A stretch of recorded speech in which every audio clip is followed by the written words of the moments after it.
3 ఏళ్ల క్రితం ఇద్దరు స్నేహితులు సరదాగా బీచ్‌లో ఒక పెద్ద గుంత తవ్వారు. కానీ కొద్దిసేపటి తర్వాత ఆ గుంతను టీవీ న్యూస్‌లో చూసి వారు మైండ్ బ్లాక్ అయిపోయారు.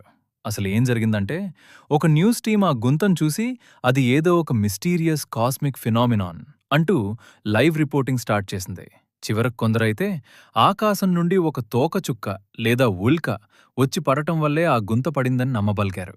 ఆ గుంత షేప్ కూడా చూడ్డానికి అలాగే ఉండటంతో ఒక సెల్ఫ్ ప్రోక్లెయిమ్డ్ ఆస్ట్రానమీ ఎక్స్‌పర్ట్ టీవీలోకి వచ్చి ఖచ్చితంగా ఇక్కడ ఉల్క పడింది అంటూ ఫుల్ కాన్ఫిడెంట్‌గా స్టేట్మెంట్స్ ఇచ్చేశాడు. దాంతో పాపం ఆ చుట్టుపక్కల జనాలు కూడా న్యూస్‌ని చూసి నిజమేనని నమ్మేశారు. కానీ ట్విస్ట్ ఏంటంటే ఇదంతా టీవీలో చూస్తున్న నా ఇద్దరు ఫ్రెండ్స్ తాము ఆ గుంతని ఎలా తవ్వామో చూపిస్తూ ఒక వీడియోని ఇన్‌స్టాగ్రామ్‌లో పోస్ట్ చేశారు. దాంతో అప్పటి వరకు పెద్ద పెద్ద మాటలు చెప్పిన రిపోర్టర్లు, ఆ ఎక్స్‌పర్ట్స్ అందరూ సైలెంట్‌గా అక్కడి నుండి ప్లేట్ ఫిరాయించేశారు. సరదాగా చేసిన ఒక చిన్న జోక్ చివరకు పెద్ద బ్రేకింగ్ న్యూస్ అయిపోయిందనమాట.